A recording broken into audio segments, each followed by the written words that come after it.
A graça e a paz do Senhor, boa noite a todos. Abre lá em Salmos 19. Salmo de número 19. Diz assim: os céus proclamam a... Os céus proclamam a glória de Deus, e o firmamento anuncia as obras de suas mãos. Versículo 2 diz: um dia faz declaração a outro, e uma noite mostra sabedoria a outra noite. Não há linguagem nem fala onde não se ouça a sua voz. Tudo está repleto com a glória de Deus. Tudo declara a glória de Deus. Eu acho que eu estou deixando para chorar tudo quando nascer, lá em agosto, né? Mas, ao ver os 144 batimentos por minuto, não tem como eu escutar e não sentir a glória de Deus, né? Eu estava conversando com umas pessoas. Os japoneses estão tentando inventar de regenerar dente, dona Gilza. Estão tentando botar um negocinho que vai criar dente. Até onde eu sei, eu acho isso impossível, né? Muitas coisas foram criadas. Televisão foi criado, micro-ondas foi criado, mas ninguém nunca conseguiu criar órgão, né? Ninguém nunca conseguiu criar um coração. Ninguém nunca conseguiu criar um cérebro. Ninguém nunca conseguiu criar um sistema sanguíneo com circulação sanguínea. Vocês já viram como funciona a circulação sanguínea? Onde dissecaram cada veia, cada artéria, Silvana, e colocaram assim. Já viram? Já viu isso? Depois você procura no Google. Nenhuma dessas coisas conseguiram ser inventadas porque o Senhor dá a nós o dom da vida. Tudo declara a grandeza de Deus.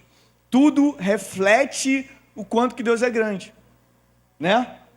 E você vê diariamente uma pessoa que está gerando um coração dentro dela. A vi que tem 2 corações hoje, né? A vi que tem... Eu não vou errar na conta dos órgãos, não. E outras todas as irmãs que já deram à luz ou darão à luz. O Senhor se manifesta através de nós. E aí eu entro... Obrigado, Reginaldo, por me incentivar a isso. Aí eu entro em Josué, no capítulo 1, versículo 9.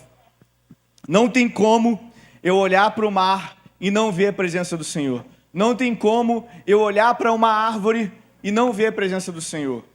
Um dos maiores exemplos da força da natureza é a orla do Rio de Janeiro, né? E tem outros lugares em que a força da natureza foi tão grande e maior do que o homem, porque a criação de Deus é superior a todas as coisas. E todas essas coisas declaram a glória de Deus. Declaram a glória de Deus. Tudo o que nós vemos, tudo aquilo que nós tocamos foi criado por Deus e precisa glorificar a Deus. Você pode dar uma glória a Deus por isso? A minha pergunta é: por que eu não estou dando e glorificando a Deus? Porque muitas vezes eu, Lucas, tomo atitudes e tomo decisões que não glorificam a Deus. Por que eu não sou como uma árvore? Às vezes eu sou mais inútil do que um cavalo. Apesar de eu ser muitas vezes um cavalo, Leila, apesar de ser muitas vezes um burro, no sentido do animal, eu não glorifico a Deus, às vezes, como um animal glorifica mais do que eu. Então nós, como igreja, precisamos aprender. Diga comigo: eu preciso aprender a glorificar o Senhor. Pensando sobre isso, veio então mais uma pregação para a Quinta do Bom Ânimo, que é com o tema baseado numa devocional que eu fiz para alguns dos homens que decidiram entrar num grupo de devocionais. Porque não posso desanimar. Na realidade, o tema original era, Marcelo, por que eu não posso me dar o luxo de desanimar? A gente cresce, né, Lene? Você que está junto na juventude comigo. E a gente aprende que... E a gente entende que a gente tem que acordar cedo para trabalhar. E a gente não pode se dar o luxo de ficar na cama, né? A gente às vezes conversa. Thales estudou ensino médio comigo. Chegava em casa, né, Thales? Assistia um filminho. Tinha às vezes um trabalho de casa, às vezes não tinha, né? E você dormia a tarde inteira e acordava à noite e você ainda estava com sono e com muita fome para jantar. Da mesma forma, nós amadurecemos como cristãos. Hoje nós somos cristãos maduros, glória a Deus por isso. E nós não podemos nos dar o luxo de determinadas coisas. Eu já preguei algumas vezes sobre o texto de Josué, do capítulo de número 1, mas hoje eu queria dar um enfoque diferente. Diz assim no versículo 9, muito conhecido: Não te mandei eu, ser forte e corajoso, não temas nem te espantes, porque o Senhor teu Deus é contigo por onde quer que andares. Essa frase é uma frase muito usada, é uma frase que todo mundo gosta de usar, mas nem todo mundo gostaria de estar na posição de Josué. Quantos lembram o que passou um pouco antes disso aí? Alguém morreu. Quem que morreu antes disso aí? Moisés. Moisés faz tudo o que faz, se torna o líder, e ele no final é chamado pelo Senhor. O Senhor fala assim: Moisés, segura tua onda que tu vai ficar aqui, tu não vai participar dessa parada não. E aí Deus então levanta outro líder chamado Josué. Reginaldo, Josué se espanta porque o seu líder tinha morrido. Quantas vezes a gente vê pessoas que a gente espelha, sejam elas conhecidas ou até famosos, e morre. A pessoa morre. Você perde ali uma âncora no bom sentido. Você perde ali um refúgio no bom sentido. E Josué tinha perdido seu líder maior, que era Moisés. Então, no momento em que Josué escuta ser forte e corajoso, era o pior momento da vida de Josué. Por isso que eu tenho muito temor em usar esse texto onde quer que seja, porque eu não quero passar por isso. Um dos maiores líderes de Israel tinha partido, que era Moisés. Josué, se a gente for, e eu acredito que todos já estudaram o capítulo de número 1 de Josué, vão ver que Josué não estava muito animado. Vão ver que Josué estava com medo. Josué tinha que, com o apoio de um exército, com o apoio de um povo e com o apoio de Deus, conquistar a terra prometida. Para conquistar a terra prometida, ele tinha que entrar primeiro em Jericoacoara. Não, Jericó. Veio esse azul, pensei que... Não é azul, né? Mas vamos fingir que é azul. Eu pensei que era Jericó. Ah, é azul? Acertei, cara. Eu tô vendo um rosa, mas é azul. Eu pensei que ia botar a imagem de Jericoacoara. Jericó. E aí, Josué, ele não se acha capaz o suficiente de comandar esse povo e muito menos de derrubar uma muralha. O que o Senhor diz para nós nessa noite é: se eu que te chamei, levanta a cabeça e faz aquilo que eu te chamei. A grande questão, meu irmão e minha irmã, a gente tem desanimado por uma coisa que não é da nossa competência. Eu até tenho um determinado motivo para desanimar daquilo que é da minha competência, porque eu não me acho capaz de executar aquilo. Mas tudo que foge da nossa mão e tudo que vai para a mão de Deus, que eu acho que é 99% das coisas, nós não podemos desanimar. Diga para essa pessoa que está do seu lado: não desanime. A perda do ânimo, ela não deveria existir, mas existe. Não deveria existir por quê? Porque Deus está comigo. Diga para essa pessoa que está do seu lado: Deus está contigo. Ele diz para você: fui eu que te chamei. Fui eu que te chamei, fui eu que te coloquei. Por que você está com medo? Ele diz para Josué. Por que você está com medo se fui eu que te coloquei nessa posição? Meus irmãos, essa pergunta serve para nós hoje. E eu estava pensando o porquê eu não posso me dar o luxo de desanimar. Porque eu não posso desanimar no meio do caminho. Eu falei na última pregação, acho que alguns irmãos ficaram espantados. Mais do que o medo do pecado, mais do que o medo do diabo propriamente dito, é o desânimo. Porque muitas vezes o pecado, ele simplesmente nos afasta para a igreja, a gente se arrepende e volta. Mas o desânimo traz uma morte espiritual muito grande para nós. Porque, como eu falei na última pregação, a gente vive numa neutralidade espiritual. E quantas vezes nós já escutamos, lemos, estudamos que o povo de Israel estava, ao mesmo tempo que servindo a Deus, estava servindo, por exemplo, a Baal. Quantos lembram disso? A gente vê em Levítico, onde tem ali os mandamentos da santificação, tanto para o templo quanto para o povo, porque as pessoas estavam se sujando com outras nações. Quem lembra? A gente estudou Levítico lá no hotel. Quem lembra? O Pedro vai lembrar, que a gente ficava no sol lá na varanda, ele lembra muito bem. O Senhor nos chamou, mas nós não podemos desanimar e ficar nesse meio termo. O Senhor diz para você: fui eu quem te chamei. E a primeira motivação que Deus diz no meu coração é que eu não posso desanimar, é porque existem pessoas que dependem de mim.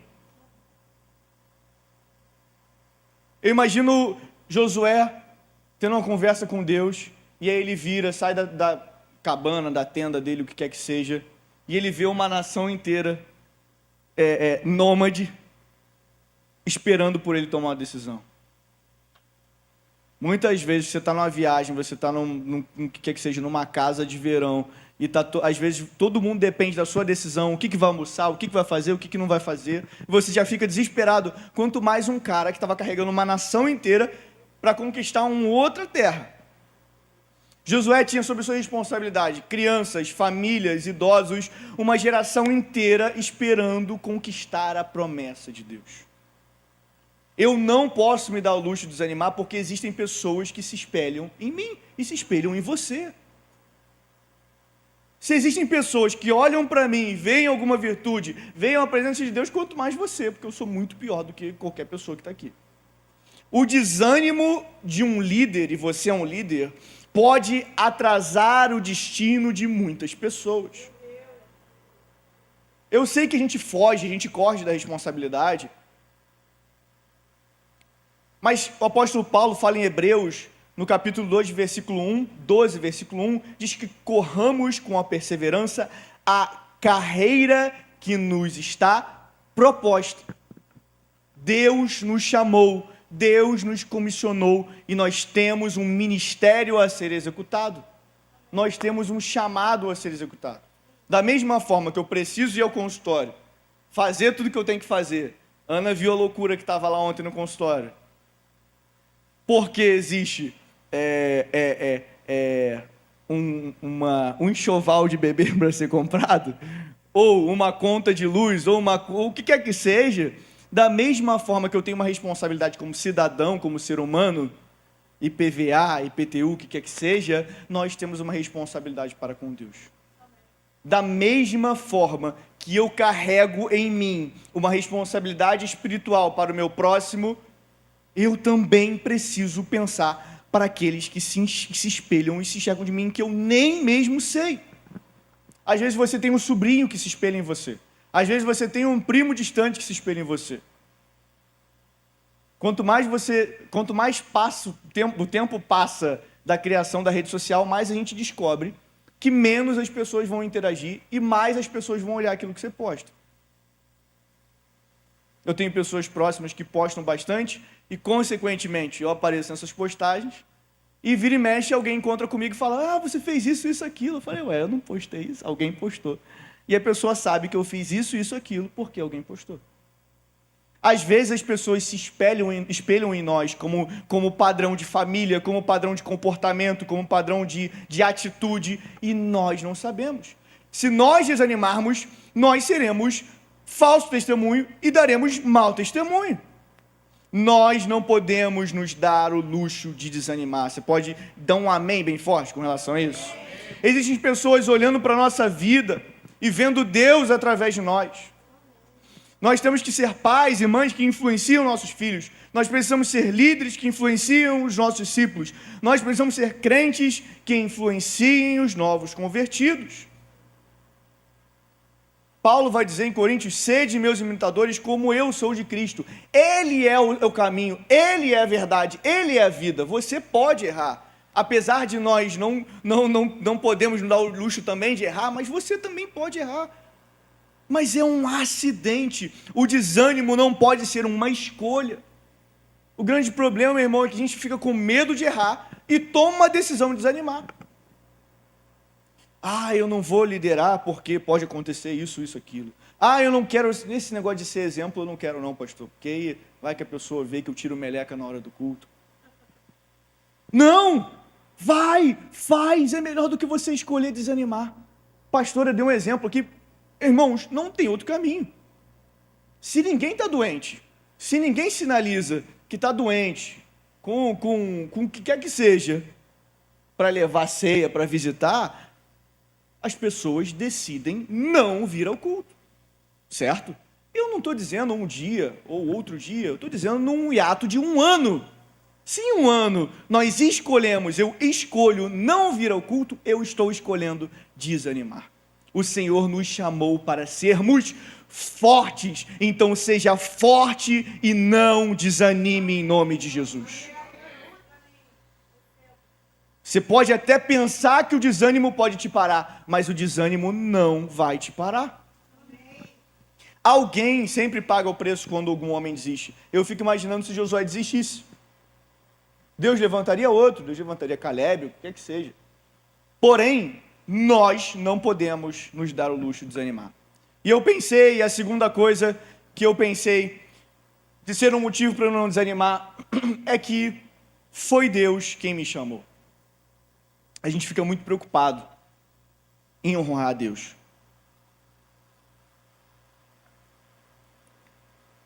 Eu acho, Deus, que eu preciso ir com minha Bíblia debaixo do braço. Hoje não tem mais isso, mas já teve muito isso.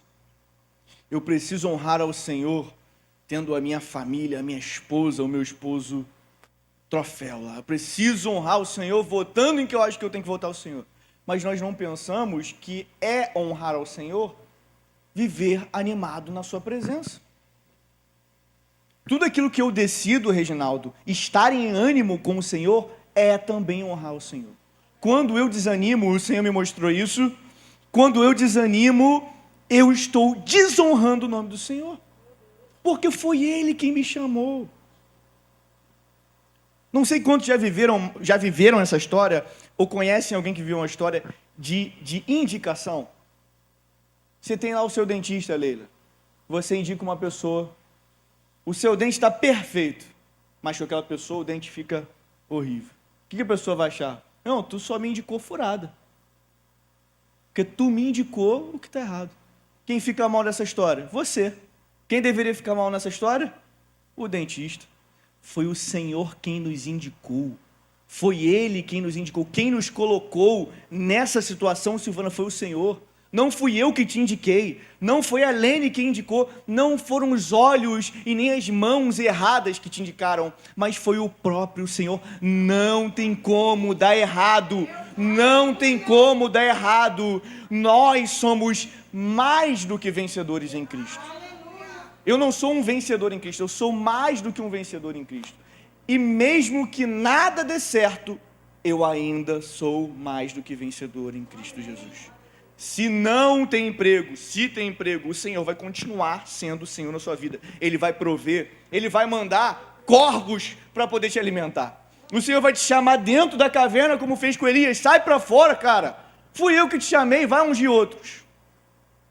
Foi eu que te chamei. A gente acha, meu Deus do céu, o pastor falou isso, caramba. Já dei o testemunho aqui, do nada apareceu uma pessoa e falou assim, que já tinha falado várias vezes que queria trabalhar comigo, que queria me chamar para trabalhar. Do nada apareceu essa pessoa e falou assim, hoje você vai no meu consultório. E exatamente aquilo que precisava suprir, o Senhor supriu através dessa porta que foi aberta. Eu já dei o testemunho aqui quando eu trabalhei numa empresa, e a empresa falou assim, em dezembro falou assim, não vamos pagar 1/3 daquilo que temos que pagar, porque deu glosa de plano, não sei o que lá. Mais ou menos um ano depois do meu casamento. E aí veio uma pessoa e falou assim, Lucas, me passa seu Pix aí que eu quero te dar um presente de casamento. Vocês lembram, já contei isso aqui. E era exatamente o valor, que era 1/3 daquilo que a empresa deveria me pagar e não pagou. Deus há de prover, Ele há de fazer, Ele há de cumprir aquilo que Ele começou. Se o Senhor começou, Ele vai cumprir, porque foi Ele quem me chamou. Foi Ele quem me chamou.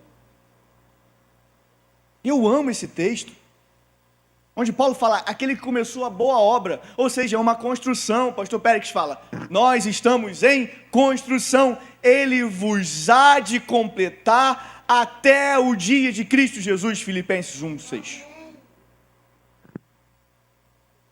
Se nós fôssemos indicados somente pelos pastores, se nós fôssemos indicados somente por trabalho, por faculdade, eu entendo, mas não há lugar de desânimo quando Deus te chama a executar o plano divino que Ele tem. Eu disse isso várias vezes nas minhas últimas pregações, vou dizer de novo. Não aceito que nós fomos levantados para não fazer a diferença aqui no Recreio. Não aceito que nós fomos levantados por baixo de cima de maldição. Não aceito que nós viemos aqui e pararemos aqui, ou que temos que sair daqui o mais rápido possível. Não aceito, porque quem nos chamou foi Deus e Ele há de fazer. Se Ele ainda não fez, vamos ver o nosso coração que precisa ser mudado, porque Ele vai fazer. Quantos anos Josué esperou? Vendo Moisés fazendo besteira, vendo Moisés deixando o povo solto. Quantas vezes Josué viu seu líder não fazendo aquilo que ele esperava que fizesse, mas o Senhor deixou o tempo certo, na hora certa, para levantar aquele. E Ele diz para você ser forte e corajoso, porque eu quem te chamei. Nós nascemos para adorar ao Senhor. Nós nascemos para servir a presença do Senhor. E quando desanimado escrevi essa devocional, eu pensei, eu não posso desanimar porque foi Deus que me colocou. E Ele não vai me colocar em furada. Ele não vai colocar em roubada. Talvez eu só esteja cansado. Talvez eu só esteja frustrado porque eu esperava que algo ia acontecer e não aconteceu. Talvez eu não saiba lidar com as minhas decepções. Talvez eu só esteja sobrecarregado, mas Deus não me chamou para eu parar aqui. É isso que eu preciso pensar todos os dias na minha vida. É engraçado porque no versículo 9 Deus fala para Josué, não fui eu que te chamei? E essa deveria ser uma pergunta que a gente deveria fazer todo dia. Não foi Deus que te chamou? Pergunta para essa pessoa que está do seu lado enquanto eu bebo uma água, não foi Deus que te chamou?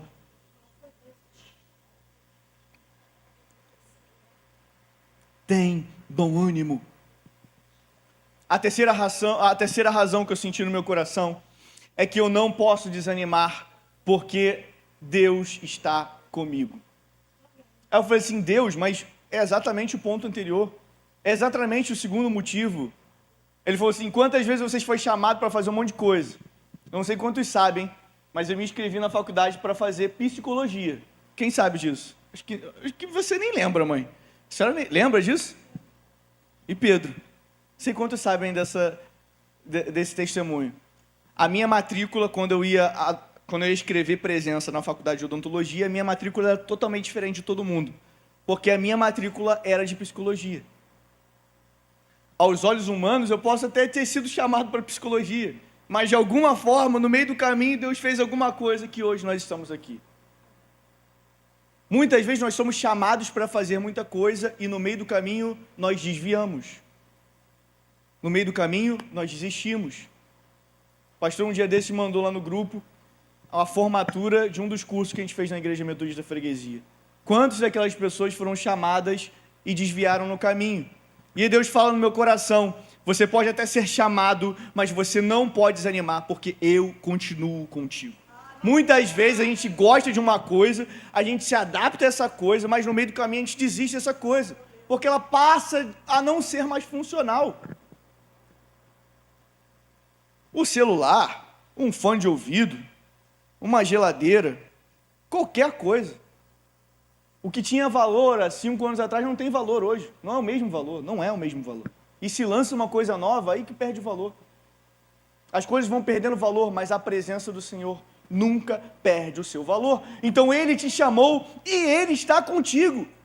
O que Ele diz no meu coração, o que Ele disse no meu coração foi, eu continuo contigo, eu continuo estando contigo. A última parte desse versículo é poderosa, porque Ele diz, eu te chamei. Eu te chamei. Ele diz, eu estou com você. Ele não enviaria ninguém para estar conosco. Ele não enviaria nenhum poder para estar conosco. Ele diz, eu, o próprio Deus, aquele Deus que a gente leu em Salmos, que criou tudo, está conosco. Por isso, eu preciso ter bom ânimo. Por isso, eu não posso ficar atônito. Eu não posso ficar, eu não posso me esquentar com as adversidades. Eu não posso me espantar, porque o Senhor, eu sou contigo. Por onde eu for, Ele estará comigo. O Senhor é contigo. Eu digo nessa noite, o Senhor é contigo. No Evangelho de Mateus, versículo 20, no capítulo 28, diz que eis que estou convosco todos os dias até a consumação dos séculos. Isaías vai dizer no capítulo 41, versículo 10, não temas, porque eu sou contigo. Deus diz para o profeta Isaías, nós sabemos o quão importante esse profeta foi e é para nós. Deus não é alguém que te entrega uma missão e abandona. Deus não é um pai que joga um filho na água e fala, agora se vira. Ele caminha conosco, Ele nos guia, Ele nos sustenta, Ele fornece. Assim como foi com Josué, assim será contigo nessa noite, em nome de Jesus. Quarto e último motivo para a gente poder encerrar é que o Senhor me mostrou que o desânimo rouba o novo de Deus. O desânimo tira de nós aquilo que é mais valioso. O desânimo tira de nós aquilo que, se nós não tivermos, nós não agradaremos ao Senhor. E o que vocês acham que é? A fé. O desânimo tira de nós a fé. Nós não podemos perder a fé. E eu tenho falado, meus irmãos, e eu tenho estudado muito sobre isso, como a fé do povo de Israel foi perdida por causa de desânimo e de incredulidade. Nós também estudamos o capítulo de Números e também vimos isso. Isso foi refletido quando, dos 12 que vão espiar a terra, só 2 voltam com uma notícia positiva. Por quê? Por que se foi Deus que chamou? Por que se foi Deus que estava com eles? Por que se foi Deus que mandou cair do céu o maná? Por que se foi Deus que colocava uma torre de fogo durante a noite? Por que se foi o Deus que colocou uma nuvem para poder não fazer muito sol durante o dia? Por que estavam desanimados? Por que não foram 12? Por que foram 2? E esses 10 falaram, não vamos conseguir. Para pensar, todo mundo está aqui porque quer. Todo mundo está aqui porque está com sangue nos olhos para fazer aquilo que Deus chamou. Mas quantas vezes você já escutou, tanto em nossa igreja ou na história, da sua história com Deus, essa frase, nós não vamos conseguir. Eu escutei bastante. Quantas vezes eu escutei, pastor, não vai dar certo. Pastor, não vamos chegar lá. Pastor, nós temos que sair daqui. Pastor, Deus ainda tem uma coisa diferente para nós. Porque o desânimo rouba o novo de nós. O desânimo tira a fé de acreditar que Deus nos chamou e Deus continua conosco. O resultado desse povo foi andar 40 anos no deserto. Eu não quero andar 40 anos no deserto.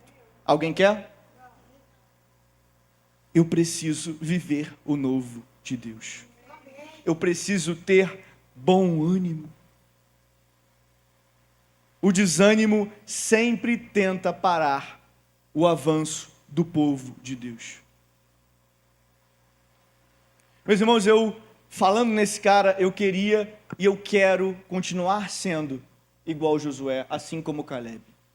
Números 14, versículo 8, diz, se o Senhor se agradar de nós, então nos fará entrar nessa terra. E nos dará terra que mana leite e mel. A diferença entre viver a promessa e viver no deserto, muitas vezes é a coragem de querer continuar. A Mara vai rir de mim, mas quantos lembram? Meu Deus, vou falar da Mara agora, eu esqueci. Quando a Dory diz para o Nemo, o que a Dory diz para o Nemo? Continue a nadar. Silvana sabe, tem os netinhos. Às vezes a única coisa, Marcelo, que a gente pode fazer é continuar a nadar. Continue a nadar. Continue a nadar. Continue a nadar. Continue a nadar. Vicky, acha esse trecho tão impactante desse filme do Nemo aí pra gente. Continue a nadar. Continue a nadar. Às vezes, a única coisa que temos que fazer é continuar a nadar. Às vezes, a gente não vai querer vir para a igreja, mas a gente tem que continuar nadando. Às vezes a gente não vai querer sorrir para uma determinada pessoa, algumas determinadas pessoas, mas a gente tem que continuar nadando. Às vezes a gente não quer levantar de manhã para ir trabalhar, para ver as mesmas pessoas, nós temos que continuar nadando. Às vezes a gente não aguenta mais orar pelos mesmos propósitos, mas nós temos que continuar nadando. Nós temos que viver a promessa de Deus na nossa vida. Nós não fomos chamados para mais nada a não ser adorar o Senhor. Arrancar um dente, colocar uma prótese, qualquer uma dessas coisas é consequência de uma vida com o Senhor. A minha vida não é ser dentista, a minha vida é adorar o Senhor. A minha vida não é ser pai nem ser mãe, a minha vida é adorar o Senhor. Por isso eu serei um bom pai, por isso você será uma boa mãe, por isso você será uma boa pessoa, porque você adora o Senhor. Josué e Caleb só foram homens de Deus porque adoraram ao Senhor e acreditaram e tiveram coragem de continuar. Josué recebeu a promessa, ele cumpriu a promessa que foi entregue lá atrás no Egito. O Jordão se abriu, Jericó caiu e a terra foi conquistada. Você pode dar glória a Deus por isso? Mas nada disso teria acontecido se Josué tivesse desanimado. Paulo nos indica e nos recomenda a não cansar de fazer o bem. Gálatas 6:9 diz: e não nos cansemos de fazer o bem, porque há tempo ceifaremos, se não desfaleceremos. Não pare de executar o bom serviço no Senhor. Não desanime da obra do Senhor. Seja com uma negativa, seja com um aceite. Não desanime da obra do Senhor. Esse cara foi colocado numa prisão. Esse cara foi jogado com outros num cárcere inferior. Esse cara recebeu negativas de igreja. Esse cara recebeu notícias de que pessoas chegadas a ele estavam o traindo, mas ele continuou servindo ao Senhor. Talvez o que Deus queira dizer para nós nessa noite é: se levante, não é hora de desistir, não é hora de recuar, não é hora de desanimar. Existe uma terra prometida para nós, uma Canaã eterna para nós, não talvez nessa terra, não talvez nesse tempo, mas na eternidade com o nosso Deus. Eu escutei algo impactante antes de vir para cá, numa paciente. Isso mudou o meu dia. Ela falou lá para os 80 e poucos anos que ela tem, ela falou: Lucas, eu sinto que eu já estou mais perto da eternidade do que próximo da vida. Então eu consigo palpar agora e lembrar que um dia eu voltarei para Deus. Esse é o motivo da minha vida. E ela falou para mim: Reginaldo, eu não me importo mais com os problemas. Eu não me importo mais se doer aqui ou se doer aqui, porque eu sei que tem um lugar esperando por mim na eternidade. O problema é que muitas vezes a gente só acorda quando está perto da morte. A gente só dá valor depois que passa.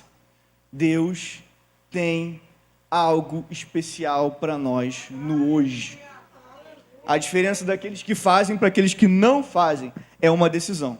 E nós precisamos decidir hoje. O Senhor, teu Deus, é contigo por onde quer que tu andares. Receba isso nessa noite em nome de Jesus. O Senhor é conosco, seja no vale, seja no monte, seja passando pelo fogo ou pelas águas. Nada disso nos alcançará, porque Deus está conosco. Ainda que o nosso barco naufrage, ainda que nós venhamos a parecer morrer, Deus vai nos colocar dentro da boca de um peixe para poder dizer que Ele é soberano da nossa vida. Ninguém lembra, todo mundo lembra que Jonas foi parar dentro de um peixe grande, né? Mas ninguém lembra o que fez Jonas parar dentro de um peixe grande. Foi sim ir para a direção errada? Foi. A pregação do pastor Tiago é impactante. botou o mapa aqui na frente. Foi sim. Mas a principal causa de Jonas parar dentro de um peixe grande é porque ele achou que aquele povo não merecia a graça de Deus. Ele achou que ele era melhor do que o povo. Ele achou que ele podia ser juiz, sendo que Deus era o bom juiz. Muitas vezes nós desanimamos por conta de injustiça. Muitas vezes nós desanimamos porque nós não temos algo que nós queremos. E Deus diz para você, recalcula a sua rota, que o teu pensamento é eterno. O nosso pensamento precisa ser eterno. Nós precisamos recalcular nossa rota, Igreja Casa e Vida. Nós precisamos voltar a caminhar para a eternidade. É isso que o Senhor diz para nós nessa noite. Ser forte e corajoso, o Senhor é contigo. Seja forte e corajoso, o Senhor é contigo.